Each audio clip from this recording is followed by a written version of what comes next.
Welcome my dear students in Hindi subjects online class. हम व्याकरण जो हमारा टॉपिक है उसमें सर्वनाम के हम बारे में बात कर रहे हैं। पिछली क्लास में हमने अब तक 4 इसके जो भेद होते हैं सर्वनाम के 4 भेद उनके बारे में बात कर ली। आज हम इसका जो 5वां टाइप है उसके बारे में बात करेंगे। तो सर्वनाम का नंबर 5 जो टाइप है वो कौन सा है? निजवाचक सर्वनाम।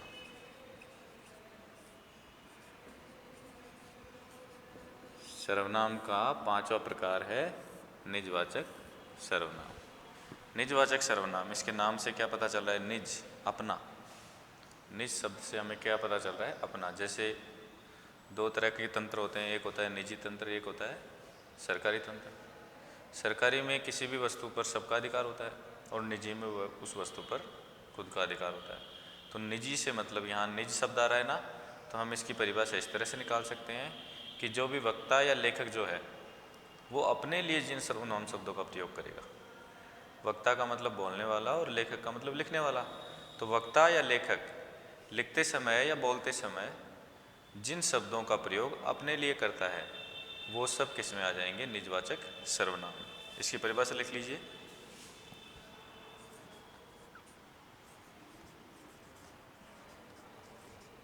वे सर्वनाम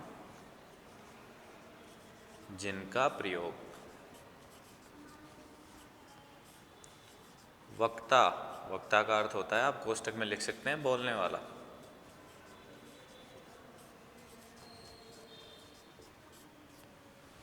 वे सर्वनाम जिनका प्रयोग वक्ता यानी बोलने वाला और यहाँ अल्पविराम लगाएंगे, जिनका प्रयोग वक्ता, लेखक, लिखने वाला। लेखक किसको बोलते हैं? जो लिखता है। तो वे सर्वनाम जिनका प्रयोग वक्ता या लेखक, या लगा लीजिए अल्पविराम के स्थान पर, वे सर्वनाम जिनका प्रयोग वक्ता या लेखक अपने लिए करता है।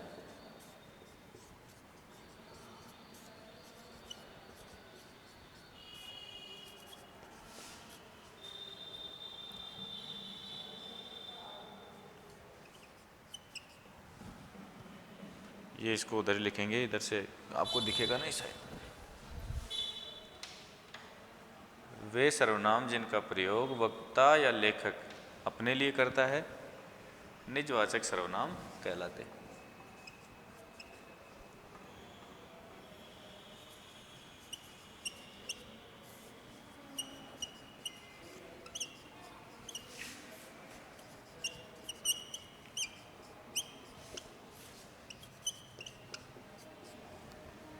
एक बार ये नोट कर लीजिए, उसके बाद मैं बताता हूँ आपको कि निजवाचक सर्वनाम में कौन कौन से आते हैं।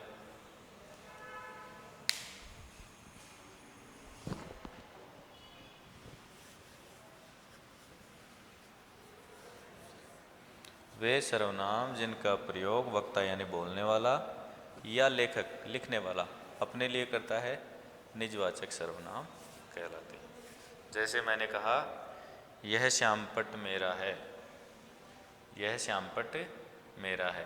तो यहाँ पे मैंने मेरा जो शब्द इस्तेमाल किया वह किसके लिए किया? मेरे लिए किया, अपने खुद के लिए किया। तो मैं बोलने वाला और मैंने अपने लिए जो शब्द इस्तेमाल किया वो किस में आ जाएगा? निजवाचक सर्वनाम। इसी तरह से मैंने एक चीज़ और कही, मैं अपनी पुस्तक पढ़ रहा हूँ। जैसे मैंने आपके सामने कहा कि मैं अपनी पुस्तक पढ़ रहा हूँ, तो अपनी पुस्तक से मतलब क्या हुआ? यहाँ अपनी जो शब्द है वो किस में आएगा? निजवाचक में। किसकी पुस्तक? अपनी पुस्तक। तो ये अपनी जो शब्द हम काम में ले रहे हैं वो किसके लिए ले रहे हैं? मैंने अपने लिए लिया ना। तो वक्ता या लेखक, बोलने वाला या लिखने वाला, जिन सर्वनाम शब्दों का प्रयोग अपने लिए करता है उन सबको हम किस में शामिल करते हैं? निजवाचक सर्वनाम।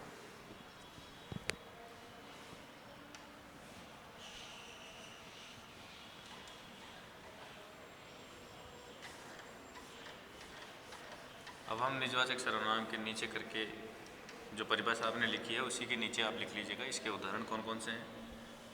तो निजवाचक सर्वनाम में जैसे कि मैंने आपको अभी एक बार वाक्य में प्रयोग के द्वारा बताया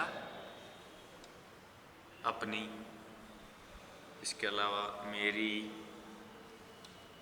आप, स्वयं, यह सब किसके उदाहरण है? निजवाचक सर्वनाम के। जो डेफिनेशन आपने लिखी है उसी के नीचे आप उतारते जाइए। जैसे आप, अपना या अपनी, कुछ भी लिख सकते हैं, दोनों ही इसमें आएंगे। मेरा,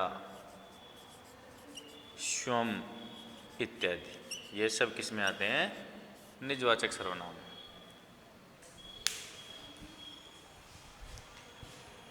बच्चे कंफ्यूज होने की आवश्यकता नहीं है। कुछ बच्चों को ऐसा लग रहा होगा कि सर ये आप जो है वो हमने पहले पढ़ा है सर्वनाम के वेद में, तो ये उस जगह भी आता है। उस जगह का मतलब देखिए, बताइए कौन सी जगह हमने इस्तेमाल किया? हमने इसको इस्तेमाल किया या हमने इसको जाना पुरुषवाचक सर्वनाम की जब बात कर रहे थे उस समय हमने 3 प्रकार के जो पुरुषवाचक सर्वनाम देखे थे, उत्तम पुरुष वाला, मध्यम पुरुष और अन्य पुरुष। उसके अंदर मध्यम पुरुष में भी ये शामिल होता है, तो ये वहाँ भी होगा और यहाँ भी आपको लिखना है। यह है दोनों तरह के प्रकारों का उदाहरण है, निजवाचक सर्वनाम का भी और पुरुषवाचक सर्वनाम का। ठीक है, ये हमने निजवाचक सर्वनाम जो इसका सर्वनाम का जो 5th टाइप था, 5th टाइप ऑफ प्रोनाउन। अब हम बात करेंगे अंतिम सर्वनाम का जो अंतिम प्रकार है, और वो कौन सा है? वो है संबंधवाचक सर्वनाम। कौन सा रह गया? एक संबंधवाचक सर्वनाम। अब तक सभी बच्चों को इनके नाम याद हो गए होंगे, क्योंकि मैंने पिछली जो क्लासें ली उनमें बार बार इसके जो नाम हैं उनको रिपीट किया है। आज फिर से कर रहा हूँ। सबसे पहले हमने पुरुषवाचक सर्वनाम के बारे में जाना, उसके बाद हमने निश्चयवाचक सर्वनाम के बारे में जाना, उसके बाद हमने अनिश्चयवाचक सर्वनाम के बारे में जाना, उसके बाद फिर हमने अगली क्लास में प्रश्नवाचक सर्वनाम के बारे में जाना, निजवाचक सर्वनाम के बारे में जा रहा, और अब अंतिम जो है संबंधवाचक सर्वनाम नंबर 6।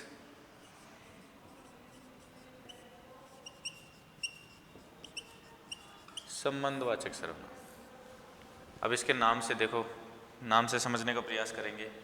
संबंधवाचक यानी कि किसी जो 2 उपवाक्य हैं, उपवाक्य क्या होते हैं? जब आपको आपके छोटे स्टैंडर्ड के हिसाब से तो ये थोड़ा सा लिखवाने का या जानने का नहीं है, फिर भी मैं आपको थोड़ा बता देता हूँ।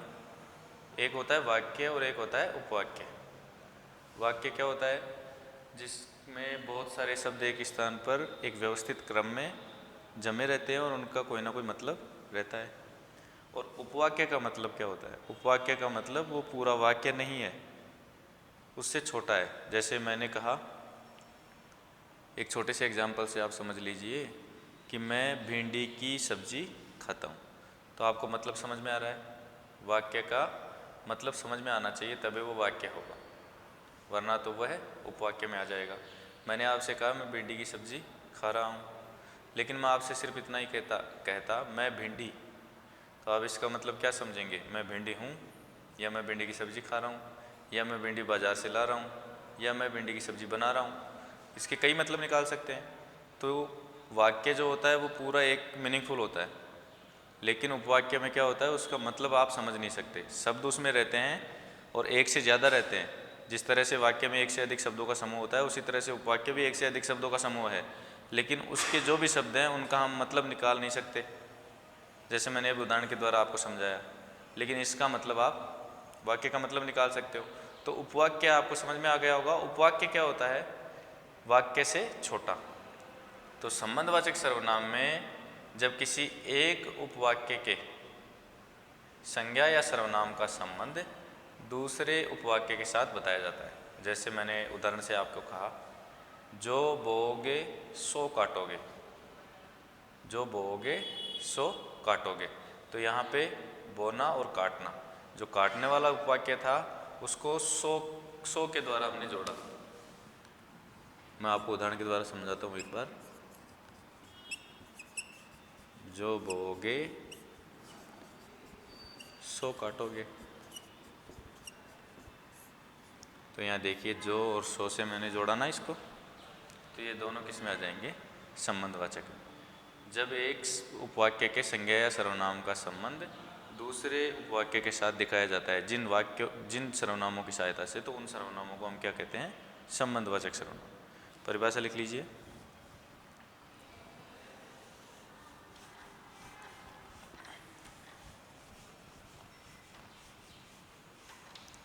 यह उदाहरण लिखने की आवश्यकता नहीं थी, यह उदाहरण मैं बाद में वापस से लिखूंगा, पहले परिभाषा लिख लीजिए। वे सर्वनाम जिनका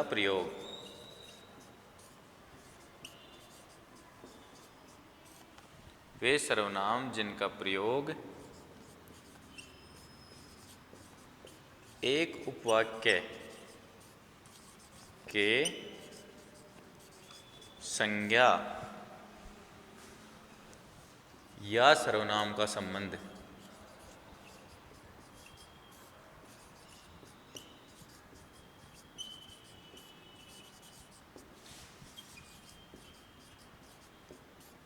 दूसरे उपवाक्य, वे सर्वनाम जिनका प्रयोग एक उपवाक्य के संज्ञा या सर्वनाम का संबंध दूसरे उपवाक्य के साथ दर्शाने के लिए किया जाता है। यानी कि किसी एक उपवाक्य के जो भी संज्ञा और सर्वनाम उसमें प्रयुक्त हुए हैं, उनका संबंध दूसरे उपवाक्य के साथ दर्शाने के लिए किया जाता है।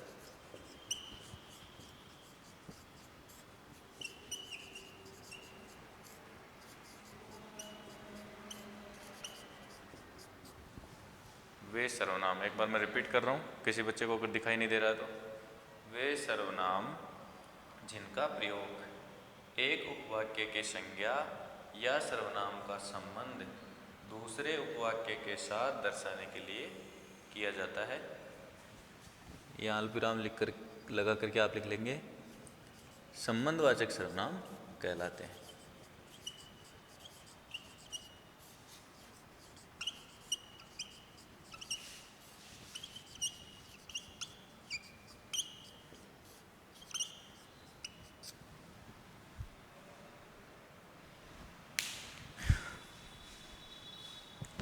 वीडियो को पॉज करके इसकी आप परिभाषा लिख लीजिएगा। हम इसके उदाहरणों के बारे में बात कर रहे हैं, तो इसी के नीचे हम लिखेंगे इसके संबंध में जो भी उदाहरण हैं संबंधवाचक के, वो।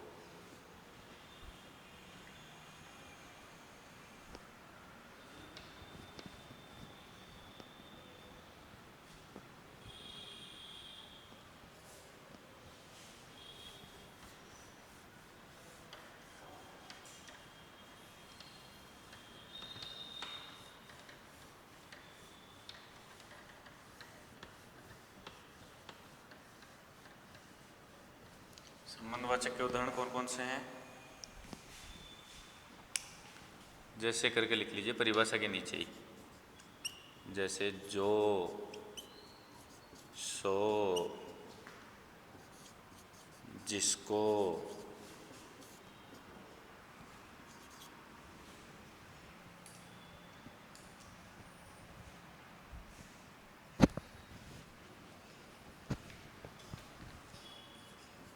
उसको,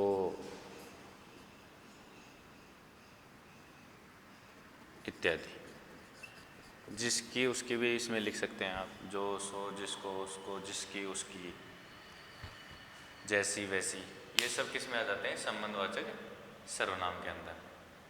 ठीक है, तो इसके वैसे भी उदाहरण भी आप लिख सकते हैं।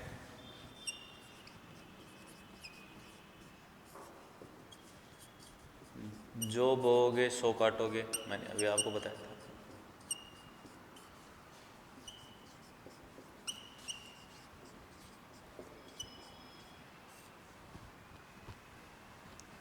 जैसी करनी वैसी भरनी, जैसी करनी वैसी भरनी। तो इस तरह से दो उपवाक्यों के बीच में संबंध दिखाने के लिए हम किसका प्रयोग कर रहे हैं, संबंधवाचक सर्वनाम का। तो आज हमारा सर्वनाम से संबंधित जो ऑनलाइन क्लास की जो चल रही थी सीरीज, वो कंप्लीट हो गई है। इस संपूर्ण सीरीज़ में हमने क्या क्या समझा सीखा उसके बारे में एक बार मैं आपको जल्दी से रिवीजन करके बता देता हूँ। लिखना एक बार बंद कर दीजिए सभी बच्चे, लास्ट में वीडियो को पॉज करके एक बार लिख लीजिएगा। आप ध्यान से समझना, मैं पूरी क्लास एक बार में रिवाइज कर रहा हूँ आपके लिए। सर्वनाम की परिभाषा क्या होती है? संज्ञा के स्थान पर जो भी शब्द हम प्रयुक्त करते हैं उन्हें हम सर्वनाम कहते हैं। सर्वनाम के हमने जाना 6 भेद होते हैं। सबसे पहला जो भेद होता है पुरुषवाचक सर्वनाम। पुरुषवाचक सर्वनाम किसको कहते हैं? हमने आपको परिभाषा भी लिखाई, उसके उदाहरण भी बताए। तो पुरुषवाचक सर्वनाम का मतलब ये होता है कि वक्ता, श्रोता यानी कि बोलने वाले, सुनने वाले या अन्य किसी व्यक्ति जिसके बारे में हम बात कर रहे हैं उनके स्थान पर जो भी शब्द हम प्रयुक्त करते हैं उनको हम क्या कहेंगे? पुरुषवाचक सर्वनाम। ये 3 प्रकार के होते हैं, उत्तम पुरुष यानी कि बोलने वाला, मध्यम पुरुष यानी सुनने वाला और अन्य पुरुष जिसके बारे में हम बात कर रहे हैं। 3 प्रकार के सर्वनाम हो गए, पुरुषवाचक सर्वनाम 3 प्रकार के हो गए। उसके बाद हम बात कर रहे हैं दूसरा निश्चयवाचक सर्वनाम के बारे में। निश्चयवाचक सर्वनाम में क्या होता है?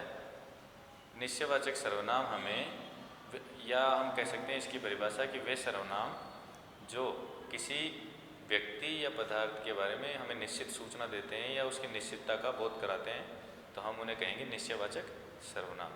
जैसे इसमें मैंने आपको उदाहरण के द्वारा बताया था, यह, वह, ये, वे लड़के हैं, वे बच्चे हैं, यह पेड़ है। पास की चीज़ों के लिए यह और ये, दूर की चीज़ों के लिए वह और वे। तीसरा हमारा टाइप था अनिश्चयवाचक सर्वनाम।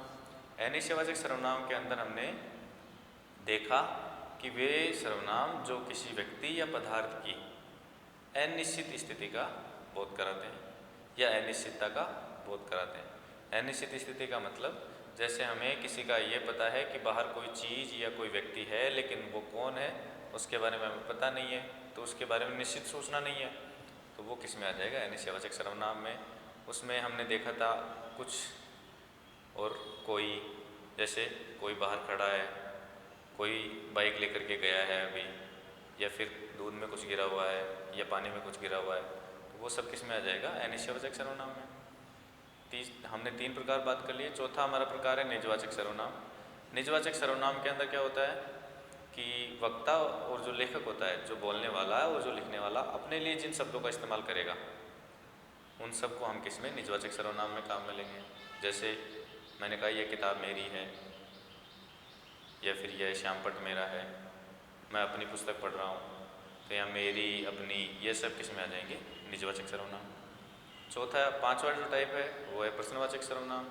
प्रश्न पूछने के लिए जिन भी सर्वनाम शब्दों को हम काम में लेते हैं वो सारे किस में आ जाएंगे? प्रश्नवाचक सर्वनाम में। जैसे कौन, कहाँ, कब, किसे, क्यों, जिससे आप प्रश्न पूछते हैं, जिन शब्दों की सहायता से आप किसी से प्रश्न पूछते हैं वो सब इसमें शामिल होते हैं। फिर इसके बाद अंतिम हमारा था संबंधवाचक, जिसके बारे में आज हमने बात की। 2 उपवाक्य हैं, उनमें से एक उपवाक्य की संज्ञा है सर्वनाम का संबंध हम दूसरे उपवाक्य के साथ जब जिसके माध्यम से जोड़ते हैं वो सब किस में आएंगे? संबंधवाचक। जैसे जो बोओगे सो काटोगे, जैसी करनी वैसी भरनी, या फिर जैसे आपने आज देखा है, जो बोओगे सो काटोगे, जैसी भरनी करनी वैसी भरनी, जिसकी लाठी उसकी भैंस भी आप कह सकते हो। तो जिसकी, उसकी, जैसी, वैसी, जो, सो, ये सब किस में आ जाएंगे? संबंधवाचक सर्वनाम। ठीक है बच्चों, तो हम आज ये सर्वनाम से संबंधित जो कंप्लीट हमारी ऑनलाइन सीरीज हो गई है, इसके बारे में हम टेस्ट एक लेंगे, तो उसकी डेट वगैरह जो भी आपको ग्रुप हमारा बना हुआ है उसके अंदर आपको इस बारे में बता करके और हम इसके बारे में आगे देखेंगे। इससे अगली क्लासों में हम रीडर या फिर अपना व्याकरण का कोई और एक नया टॉपिक लेकर के आपके सामने आएंगे। ठीक है बच्चों, धन्यवाद।